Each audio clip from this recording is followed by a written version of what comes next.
हे म्हणायचं दादा स्वामी ओवी सोबत कसा भांडतोय.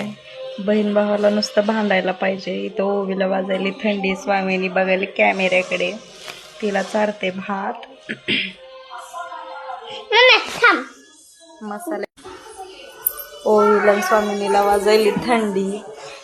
दादाने आणलं कुकर, त्याला खायचा होता गरम गरम भात, तो उघडायला बघतोय. त्याला पण थंडी वाजायला लागली. तिघं जेवढी भांडणं करते तेवढे प्रेमही करतात एकमेकांवर. आता चालू झाला तिघांचा भात खायला. नुसता आगाऊपणा पाहिजे दोघांना, दुसरं काय नाही. कसा हसतोय आता मध्येच. गप. किती सांगितलं तरी ऐकायचं नाही, नुसता धिंगाणा घालायचा. आगाऊपणा तर इतका करायचा की भरपूर प्रमाणाच्या बाहेर. दादाला अभ्यास करायला नको वाटतो शाळेतला, असं धिंगाणा घालायला राहिलं म्हणजे बस झालं. मार्क कमी पडायले मम्मी म्हणून धरून बडवती, परत मग लागतो रडायला.